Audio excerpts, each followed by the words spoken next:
Hello दोस्तों, तो आज हम पढ़ेंगे प्राचीन भारत का इतिहास, एस्टर्न इंडियन हिस्ट्री।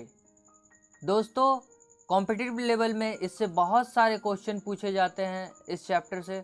चलिए दोस्तों, इस चैप्टर को देखते हैं इसमें क्या है। तो दोस्तों, इस चैप्टर में हमारा टॉपिक रहेगा प्राचीन भारतीय इतिहास की जानकारी के साधन। हम कैसे प्राचीन भारत को, यानी कि जो हमारे पास्ट में घटित हो चुका है, हम उसके बारे में जानकारी कहाँ से जुटा सकते हैं, कैसे उस जानकारी को प्राप्त कर सकते हैं। चलिए दोस्तों, देखते हैं प्राचीन भारत के इतिहास की जानकारी के साधन। इसमें प्राचीन भारत के इतिहास की जानकारी के साधन हमें कैसे मिलते हैं और हम अपने प्राचीन भारत को, अपने पीछे घटित हुए भारत की घटनाओं को इससे ही जानते हैं। तो चलिए दोस्तों, कैसे जानेंगे देखते हैं। दोस्तों, प्राचीन भारत के इतिहास की जानकारी के साधनों को दो भागों में बांटा गया है। जैसा कि हम सभी जानते हैं कि हमारे पास में बहुत सारे घटनाएं घटित हो चुकी है, जिसके बारे में आज हम पढ़ते हैं। तो इसे हम एस्टर्न हिस्ट्री में पढ़ते हैं, इंडियन हिस्ट्री में पढ़ते हैं। तो दोस्तों, इसे हम दो भागों में बांटते हैं, साहित्यिक साधन और पुरातात्विक साधन। दोस्तों, हम इन दो तरीकों से हम पता कर सकते हैं कि हमारा पास्ट किस तरह से था, हमारा पहले का भारत किस तरह से था। दोस्तों, चलिए देखते हैं। जो देशी और विदेशी दोनों हैं, साहित्यिक साधन दो प्रकार के हैं, धार्मिक साहित्य और लौकिक साहित्य। धार्मिक साहित्य भी दो प्रकार के हैं, ब्राह्मण ग्रंथ और अब्राह्मण ग्रंथ। ब्राह्मण ग्रंथ दो प्रकार के होते हैं, श्रुति जिसमें वेद, ब्राह्मण, उपनिषद आदि आते हैं, और स्मृति, इसके अंतर्गत रामायण, महाभारत, पुराण, स्मृतियाँ आदि आते हैं। लौकिक साहित्य भी चार प्रकार के हैं, ऐतिहासिक साहित्य, विदेशी विवरण, जीवनी और कल्प प्रधान तथा गल्प साहित्य। पुरातात्विक सामग्रियों को तीन भागों में बांटा जा सकता है, अभिलेख, मुद्राएं तथा भग्नावशेष स्मारक। तो दोस्तों, जैसा कि हमने देखा कि दो तरह से हम जान सकते हैं अपने इतिहास को, साहित्यिक साधन के जरिए और पुरातात्विक साधन के जरिए, जिसमें से साहित्यिक साधन दो प्रकार के होते हैं, धार्मिक साधन होते हैं एक, और एक लौकिक साहित्य होते हैं। और धार्मिक साहित्य भी दो प्रकार के होते हैं, ब्राह्मण ग्रंथ होते हैं और अब्राह्मण ग्रंथ होते हैं। ब्राह्मण ग्रंथ भी दो प्रकार के होते हैं, श्रुति और जिसमें वेद, ब्राह्मण, उपनिषद आदि आते हैं, और स्मृति जिसके अंतर्गत रामायण, महाभारत जैसे पुस्तकें आती है, जिसे हम पढ़ करके अपने पास्ट को जान सकते हैं। चलिए दोस्तों, इसे देखते हैं। तो first of all we discuss about साहित्यिक स्रोत। साहित्यिक स्रोत 10 प्रकार के होते हैं, और ये 10 तरीके से हम साहित्यिक स्रोत की जानकारी प्राप्त कर सकते हैं। पहला नंबर है धार्मिक साहित्य, दूसरा ब्राह्मण ग्रंथ, तीसरा श्रुति यानी कि वेद, ब्राह्मण, उपनिषद, वेदांग, स्मृति यानी कि रामायण, महाभारत, पुराण, स्मृतियाँ, अब्राह्मण ग्रंथ, लौकिक साहित्य, ऐतिहासिक, विदेशी विवरण, जीवनी, कल्प प्रधान तथा गल्प साहित्य से। दूसरा नंबर है दोस्तों हमारा पुरातात्विक स्रोत। पुरातात्विक स्रोत का नंबर 1 है अभिलेख, मुद्राएं, स्मारक, मोहरा। दोस्तों, अभी सबसे पहले हम डिस्कस करेंगे साहित्यिक स्रोत किसे कहते हैं और इसके अंतर्गत क्या क्या आता है।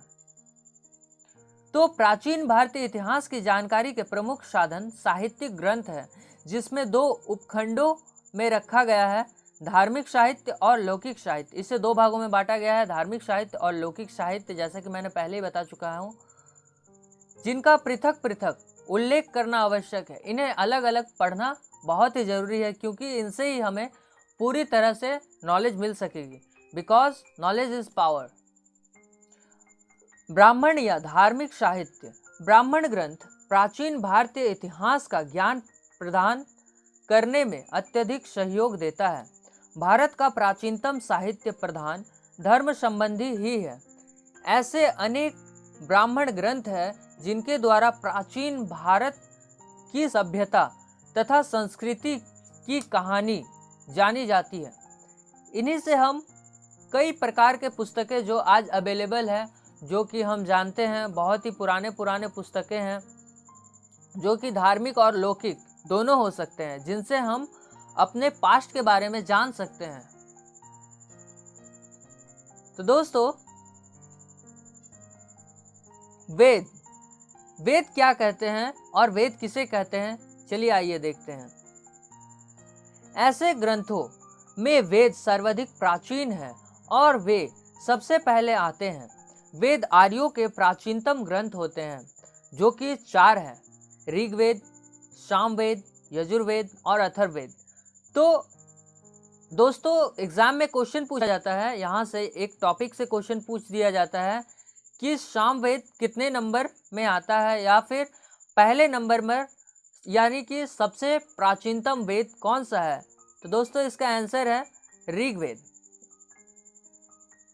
आर्यों के प्रयास, पारस्परिक युद्ध, अनार्यों, दासों और दीक्षाओं को, उनके निरंतर संघर्ष तथा उनके सामाजिक, धार्मिक तथा आर्थिक संगठन की विशिष्ट मात्रा में जानकारी प्राप्त होती है।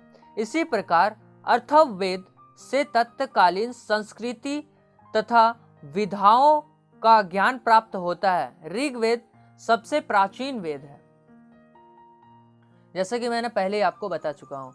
सभी वेद की अपनी अलग कार्य होते थे। जैसे ऋग्वेद में सबसे पुराने देवता यानी कि प्रकृति, जिसे हम आज जानते हैं, जो आज हम मूर्ति पूजन करते हैं, पहले इस तरह से नहीं किया जाता था। पहले प्रकृति की पूजा की जाती थी, जिसे हम देवता मानते थे। प्रार्थना यानी कि मंत्र।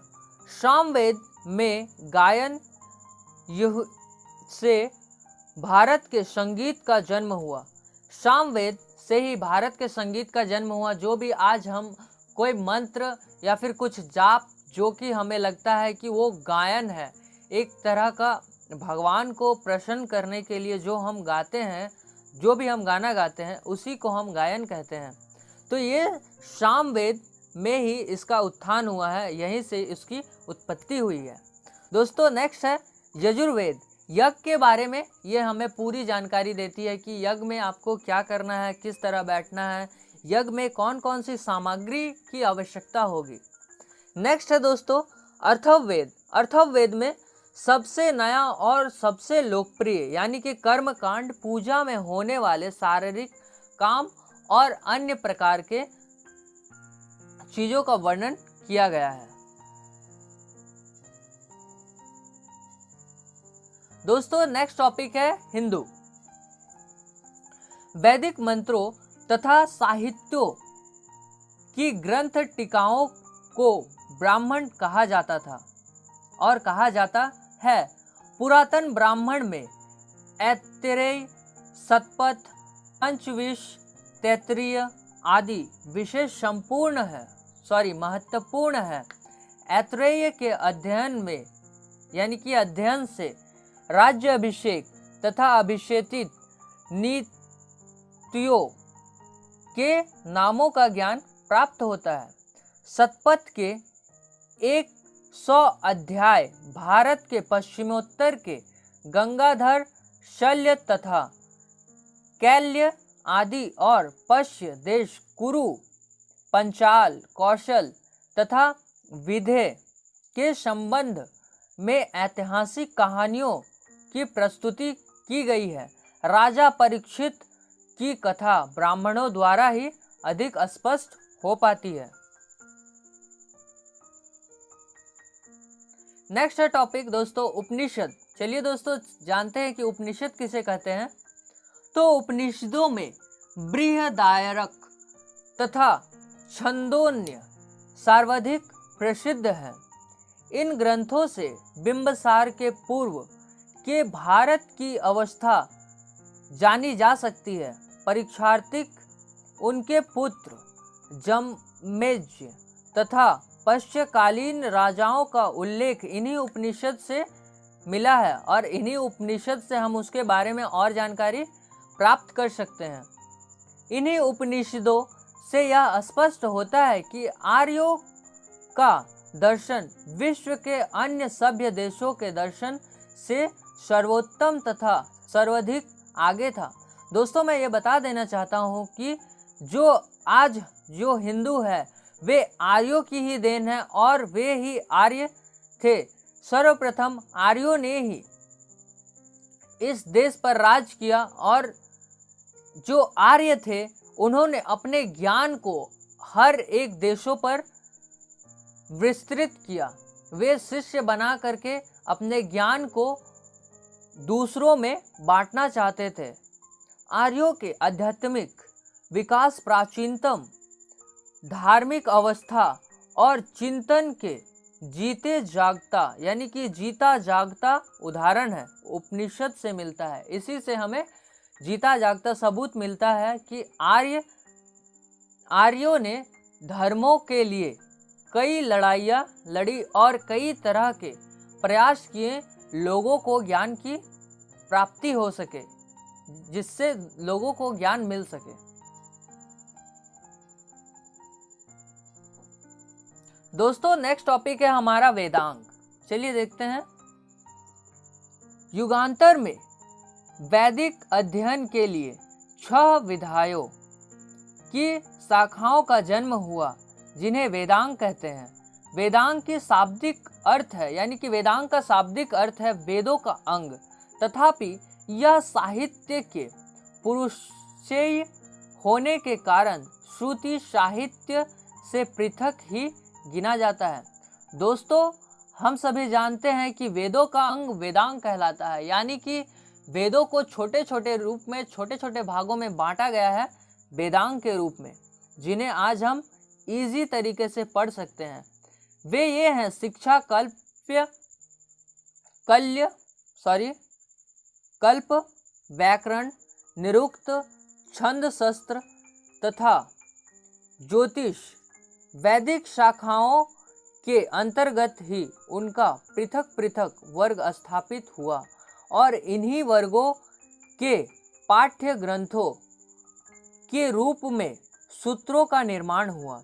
कल्प सूत्रों के 4 भागों में कल्प सूत्र को 4 भागों में विभाजित किया गया है। श्रोत सूत्र, जिसका संबंध महायज्ञों से था। ग्रह सूत्र, जो गृह संस्कारों पर प्रकाश डालते हैं। धर्म सूत्र, जिनका संबंध धर्म तथा धार्मिक नियमों से था। शल्व सूत्र, जो यज्ञ, हवन कुंड, वेदी नाम आदि से संबंधित थे।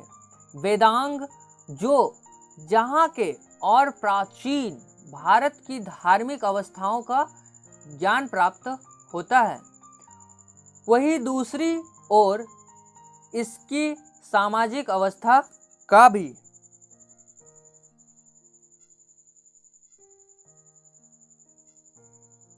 दोस्तों, नेक्स्ट टॉपिक है हमारा रामायण और महाभारत। जैसा कि हम सभी जानते हैं कि रामायण और महाभारत को हिंदू धर्म में एक पवित्र पुस्तक ही नहीं बल्कि उसे एक देवता भी माना जाता है। ऐसा अनेक ब्राह्मण ग्रंथ है, यानी कि ऐसे अनेक ब्राह्मण ग्रंथ है जिनके द्वारा प्राचीन भारत की सभ्यता तथा संस्कृति की कहानी जानी जाती है। वे निम्नलिखित मुख्यतः हेम महाभारत नामक 2 महाकाव्य साहित्य का प्रणयन हुआ। संपूर्ण धार्मिक साहित्य में ये दोनों महाकाव्य अपना विशिष्ट स्थान रखते हैं। रामायण की रचना महर्षि वाल्मीकि ने की, जिसमें अयोध्या की राम कथा है। जैसा कि हम सभी जानते हैं कि रामायण जो पुस्तक है उसे महर्षि वाल्मीकि ने लिखा है, ठीक है। और इसमें अयोध्या की राम कथा के बारे में बताया गया है कि अयोध्या में क्या क्या घटनाएं घटी और अयोध्या से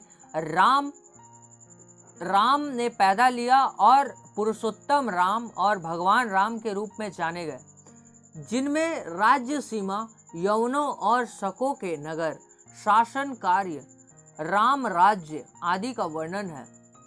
मूल महाभारत का प्रश्न व्यास मुनि यानी कि वेद व्यास ने किया। महाभारत पुस्तक की रचना वेद व्यास ने किया। बहुत सारे कॉम्पिटिटिव लेवल के एग्जाम में यह क्वेश्चन पूछा जा चुका है। महाभारत का वर्तमान रूप प्राचीन इतिहास, कथाओं, उपदेशों आदि का भंडार है।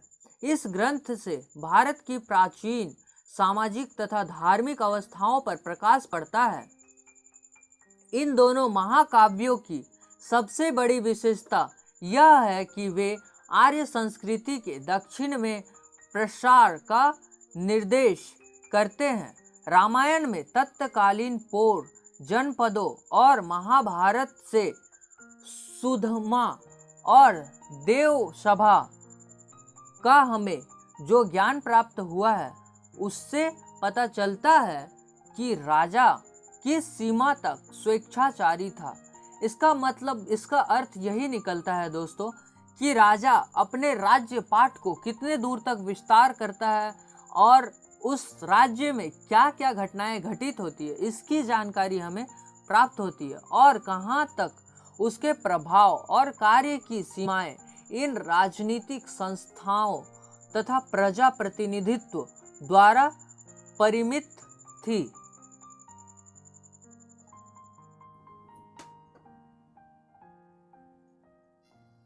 दोस्तों, नेक्स्ट टॉपिक है पुराण।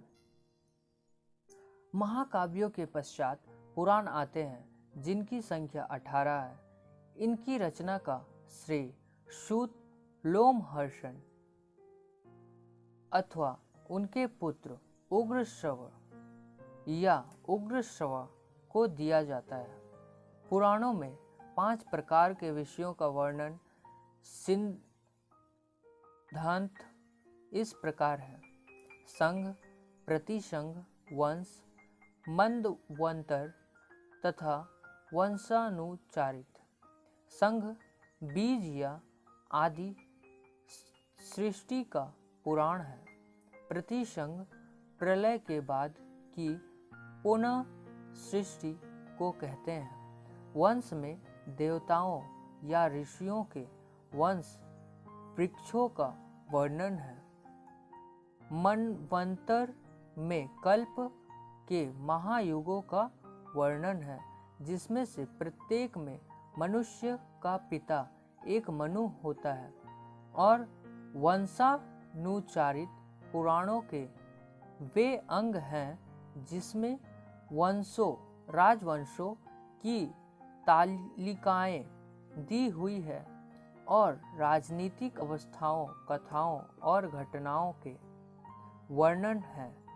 प्रयुक्त 5 पुराण के विषय होते हुए भी 18 पुराणों में वंशाचारित का प्रकाशन प्राप्त नहीं होता है।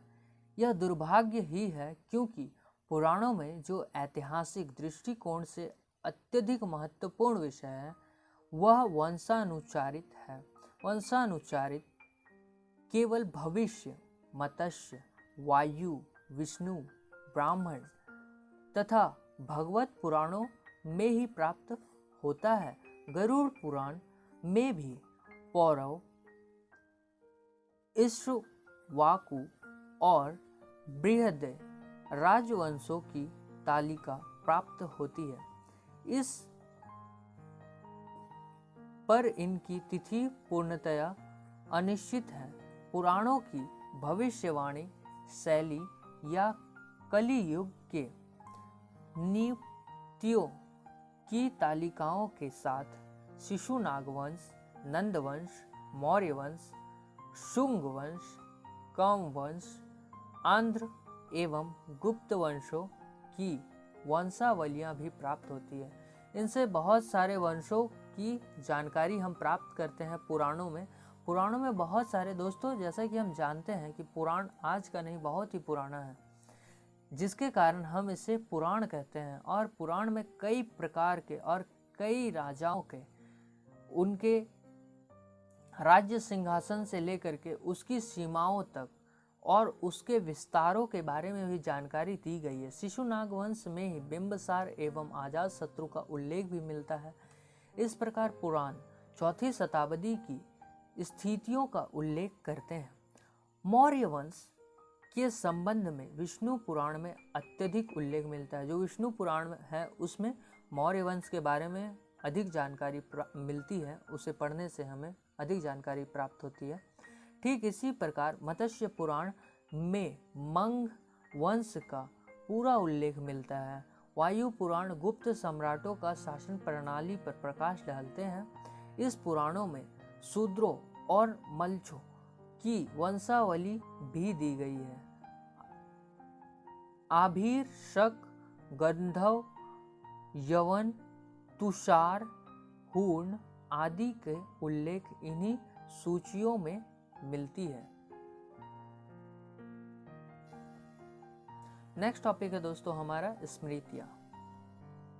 ब्राह्मण ग्रंथों में स्मृतियों का भी ऐतिहासिक महत्व है। मुनि, विष्णु, यज्ञवल्क्य, नारद, बृहस्पति, पराशर आदि की स्मृतियां प्रसिद्ध हैं, जो धर्मशास्त्र के रूप में स्वीकार की जाती है। मनुस्मृति में जिसकी रचना संभवतः दूसरी शताब्दी में की गई है, धार्मिक तथा सामाजिक अवस्थाओं का पता चलता है।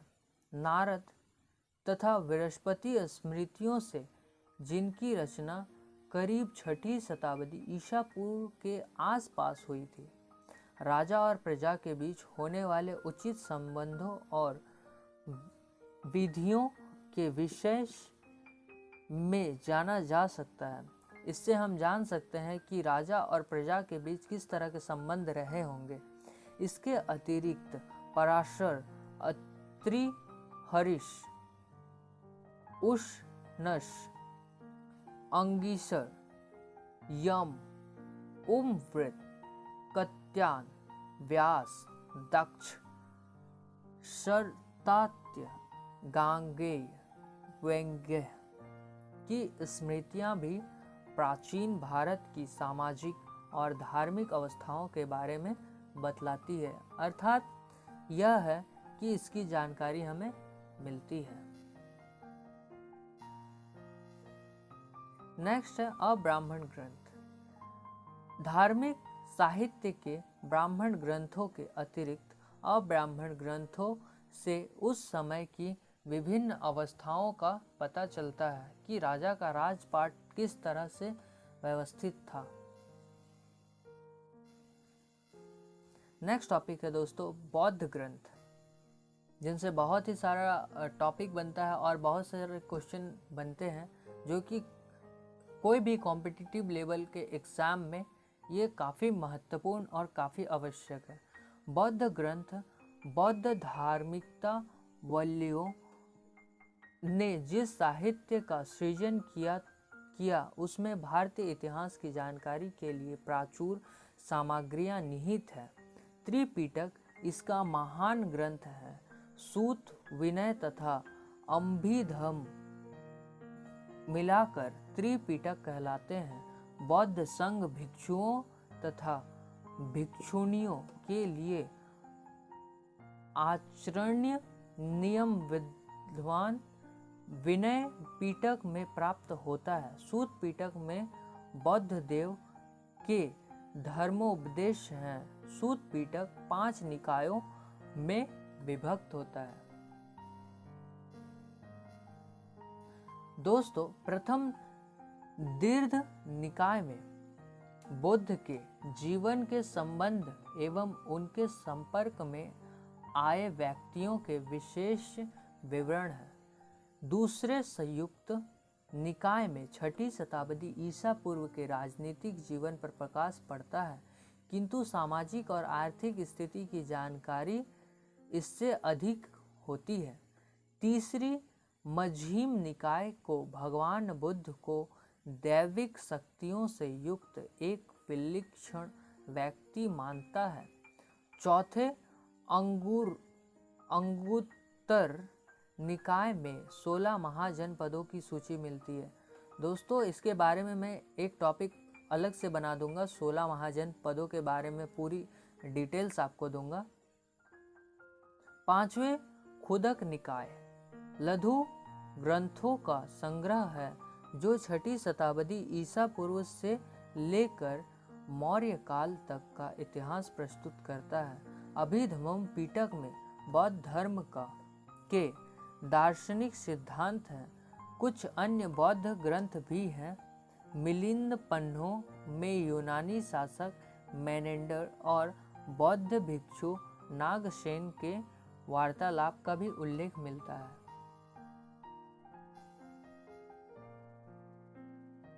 दीपवंश मौर्य काल के इतिहास की जानकारी देता है। महावंश भी मौर्यकालीन इतिहास को बतलाता है और उसकी जानकारी देता है हमें। और महाबौद्धि वंश मौर्य काल का ही इतिहास माना जाता है। महावस्तु में भगवान बुद्ध के जीवन को बिंदु बनाकर 6ठी शताब्दी ईसा पूर्व के इतिहास को प्रस्तुत किया गया, उसे ही बेस मान करके इतिहास को दर्शाया गया है। ललितु विस्तार में बौद्ध की ऐतिक लीलाओं का वर्णन है जो महायान से संबंध है। पाली की निदान कथा बौद्धिस्त्वों का वर्णन करती है। यति मोक्ष महावंग्य चुल्यवंग्य सूत विभंग एवं परिवार में भिक्षु भिक्षुनियों के नियमों का उल्लेख है। ये पांचों ग्रंथ विनय के अंतर्गत आते हैं। अभिधम्म के 7 संग्रह है जिसमें तत्व ज्ञान की चर्चा की गई है। ऐतिहासिक ज्ञान के लिए त्रिपिटकों का अध्ययन आवश्यक है। अगर ऐतिहासिक ज्ञान करना है तो त्रिपिटक बहुत ही जरूरी है, जिससे हमें ऐतिहासिक ज्ञान की प्राप्ति हो पाएगी। क्योंकि इसमें बौद्ध संघों के संगठनों का उल्लेख किया गया है। बौद्ध संगठन किस तरह से काम करता था और वे किस तरह से अपने प्रचार विचार को एक जगह से दूसरे जगह तक पहुंचाते थे, इसका उसमें वर्णन किया गया। इसी प्रकार बौद्ध ग्रंथों में जातक कथाओं का दूसरा महत्व स्थान है, जिसकी संख्या 549 है, जिसका महत्व केवल इसलिए नहीं है कि उनका साहित्य और कला श्रेष्ठ है। प्रस्तुत 3री शताब्दी ईसा पूर्व की सभ्यता के इतिहास की दृष्टि से भी उसका वैसा ऊंचा मान है। जातक कथाओं में भगवान बुद्ध के जन्म के पूर्व की कथाएं उल्लेखित है। जातक अगर कथा हम पढ़े, अगर जातक कथा को लेकर के अगर हम पढ़ने बैठे तो उससे हमें यह पता चलेगा कि बौद्ध धर्म में किस बौद्ध के जन्म के पूर्व की कथाएं उसमें मिलेगी।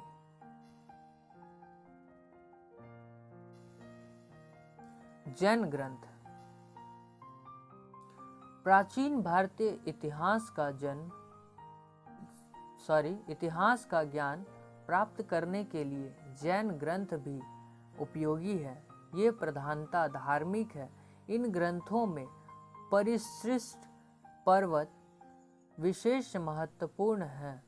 भद्रबाहु चरित्र दूसरा परिसिद्ध जैन ग्रंथ है, जिसमें जैनाचार्य यानी कि भद्रबाहु के साथ साथ चंद्रगुप्त मौर्य के संबंध भी इसमें मिलते हैं। इन ग्रंथों के अतिरिक्त कथा कोश, पुण्यसव कथा कोश, त्रिकोक प्रज्ञाति, आवश्यक सूत्र, कालिका पुराण, कल्प सूत्र, उत्तराध्यान सूत्र आदि अनेक जैन ग्रंथ भारतीय इतिहास की सामग्रियां प्रस्तुत करती है, इसे दर्शाती है। इसके अतिरिक्त द्वीपवंश, महावंश, मिलन पन्नों, दिव्यावंदन आदि ग्रंथ की इन दोनों धर्मों तथा मौर्य साम्राज्य के संबंध में यत्र तत्र उल्लेख करते हैं। इसमें इस चीज का उल्लेख किया गया है। नेक्स्ट है दोस्तों लौकिक साहित्य। लौकिक साहित्य ऐतिहासिक सामग्रियों की उपलब्धि के दृष्टिकोण से लौकिक साहित्य को मुख्यतः यानी कि प्रमुखतः 4 भागों में विभक्त किया गया है, बांटा गया है। ऐतिहासिक ग्रंथ ऐसे अनेक विशुद्ध ऐतिहासिक ग्रंथ हैं जिसमें केवल सम्राट तथा शासन से संबंधित तथ्यों का ही उल्लेख किया गया है। ऐसे ग्रंथों में कलहंकृत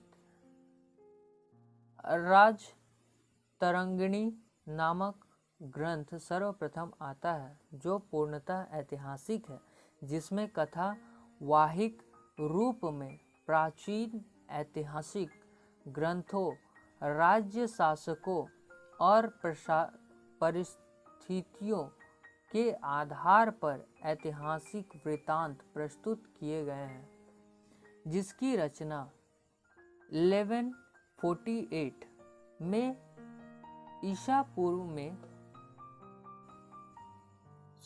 ईस्वी में प्रारंभ की गई थी। कश्मीर के सारे नरेशों के इतिहास की जानकारी इस प्रसिद्ध ग्रंथ से होती है, जिसमें कर्मबद्धता की पूरी तरह निर्वाह किया गया है।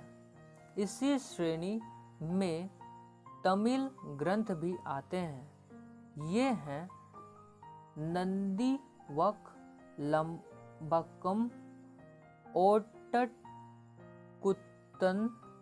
का कुल्लोतुंगन, पिल्लेल्थमील, जय गोंडार का कलिंगतुर्धारणी, राज सोलन उला और चोल वंश चित्रम।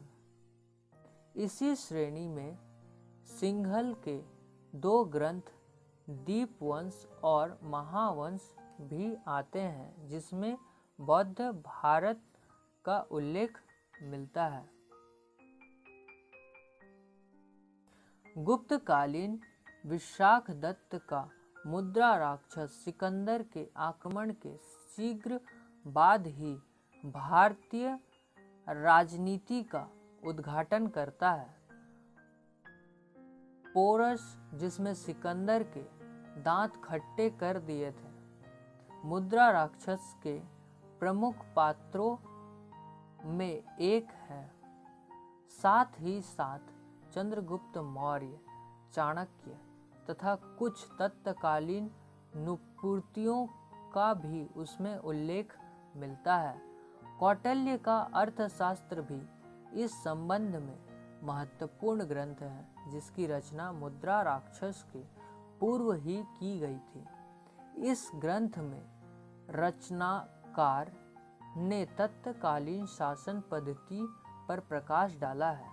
राजा के कर्तव्य, शासन व्यवस्था, न्याय आदि अनेक विषयों के संबंध में कौटिल्य ने प्रकाश डाला है। वास्तव में मौर्यकालीन इतिहास का यह ग्रंथ एक दर्पण है। पाणिनि का अष्टाध्यायी एक व्याकरण ग्रंथ होते हुए भी मौर्य पूर्व तथा मौर्यकालीन राजनीतिक अवस्था पर प्रकाश डालता है। इसी तरह पतंजलि का महाभाष्य भी राजनीति के संबंध में चर्चा करते हैं। शुक्र नीतिसार भी एक महत्वपूर्ण ऐतिहासिक ग्रंथ है, जिसमें तत्कालीन भारतीय समाज का वर्णन मिलता है। ज्योतिष ग्रंथ गार्गी संहिता पुराण का एक भाग है, जिसमें यवनों के आक्रमण का उल्लेख मिलता है। कालिदास का मालविकाग्निमित्र साहित्यक होते हुए भी ऐतिहासिक सामग्रियां प्रस्तुत करता है। इस ग्रंथ में कालिदास ने पुष्यमित्र शुंग के पुत्र अग्निमित्र तथा विदर्भराज की राजकुमारी मालविका की प्रेम कथा का उल्लेख किया है। नेक्स्ट है दोस्तों विदेशी विवरण। देशी लेखकों के अतिरिक्त विदेशी लेखकों के साहित्य से भी प्राचीन भारत के इतिहास पृष्ठ निर्माण किए गए हैं। अनेक विदेशियों, यात्रियों एवं लेखकों ने स्वयं भारत की यात्रा करके या लोगों से सुनकर भारतीय संस्कृति में ग्रंथों का प्रचलन किया है। इसमें यूनान, रोम, चीन, तिब्बत, अरब आदि देशों के यात्री शामिल हैं। यानी कि दोस्तों देश के तो लोग लिखा करते ही थे और विदेश के लोग भी कई तरह के पुस्तक लिखे हैं, जिससे हमें पता चलता है ये हमें इस साहित्यिक स्रोत से हमें यह पता चलता है कि हमारा जो भारत देश था वो कितना गौरवपूर्ण जीवन व्यतीत करता था, जिसमें रोम, चीन, तिब्बत और अरब से लोग यहाँ आ करके वृत्तांत और यहाँ के लोगों का विवरण अपने पुस्तकों में किया करते थे। यूनानियों के विवरण सिकंदर के पूर्व, उनके समकालीन तथा उसके पश्चात की परिस्थितियों से संबंधित है। स्काइलेस पहला यूनानी सैनिक था जिसने सिंधु नदी का पता लगाने के लिए अपने स्वामी डेरियस प्रथम के आदेश से सर्वप्रथम भारत की भूमि पर कदम रखा था। इसके विवरण से पता चलता है कि भारतीय समाज में उच्च कुलीन जनों का काफी सम्मान था। हेक्टियस दूसरा यूनान लेखक था जिसने भारत और विदेशों के बीच कायम हुए राजनीतिक संबंधों की चर्चा की है। हेरोडोटस, जो एक प्रसिद्ध यूनानी लेखक था, ने यह लिखा है कि भारत युद्धम प्रेमी थे। इसी लेखक के ग्रंथ से यह भी पता चलता है कि भारत की उत्तरी तथा पश्चिमी देशों से मधुर संबंध था। नेक्स्ट है टेसियस, ईरानी सम्राट जेरेकस का वैद्य था, जिसने सिकंदर के पूर्व के भारतीय समाज के संगठन, रीति रिवाज, रहन सहन इत्यादि का वर्णन किया है, पर इसके विवरण अधिकांशतः कल्पना प्रधान और असत्य हैं। सिकंदर के समय में भी ऐसे अनेक लेखक थे जिन्होंने भारत के संबंध में ग्रंथों की रचना की। ये लेखक सिकंदर के भारत पर आक्रमण के समय ही उसके साथ भारतवर्ष आए थे, जिसमें अरिस्टोबुलस, नियाकर्स, चारस, यूमेनिस आदि के नाम उल्लेखनीय हैं। सिकंदर के पश्चात कालीन यात्रियों और लेखकों में मेगास्थनीज, प्लिनी, तालिमी, डायमेकस, डायोसर, प्लूटार्क, यरियन, कर्टी,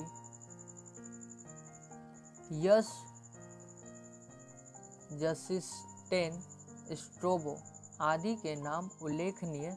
मेगास्थनीज यूनानी शासक सेल्यूकस की ओर से राजदूत के रूप में चंद्रगुप्त मौर्य के दरबार में आया था, जिसकी इंडिका, भारतीय संस्थाओं, भूगोल, समाज के वर्गीकरण, पाटलिपुत्र आदि के संबंध में प्राचुर सामग्रियां देते हैं। यद्यपि इस ग्रंथ का मूल रूप अपर्याप्त है, पर इसके उदाहरण अनेक लेखकों के ग्रंथों में आए हैं। डायमेकस राजदूत के रूप में बिंदुसार के दरबार में कुछ दिनों तक रहा। उसने अपने समय की सभ्यता तथा राजनीति का उल्लेख किया है। इस लेखक की भी मूल पुस्तक अनुपलब्ध है। इसकी पुस्तक भी उपलब्ध नहीं है, पर लोग कहते हैं ऐसा। तालिमी ने भारतीय भूगोल की रचना की। प्लिनी ने अपने प्राकृतिक इतिहास में भारतीय पशुओं, पौधों, खनिज आदि का वर्णन किया है। इसी प्रकार एरेलियन के लेख तथा कर्टिसियस,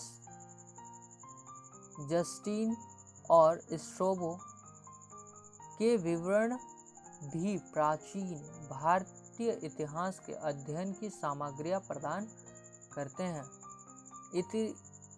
इथिरियन सागर का पेरिप्लस नामक ग्रंथ, जिसकी रचना का नाम अज्ञात है, भारत के। तो आई होप दोस्तों आपको ये वीडियो बहुत ही पसंद आया होगा, और अगर आपको ये वीडियो पसंद आए तो प्लीज़ लाइक कर दें और शेयर करना ना भूलें, और कमेंट करके मुझे ये ज़रूर बताएं कि नेक्स्ट टॉपिक में आपके लिए क्या लेकर के आऊँ। और अगर आपको इसी तरह से वीडियो चाहिए तो मेरे चैनल को सब्सक्राइब कर दें। Thanks for watching. जय हिंद।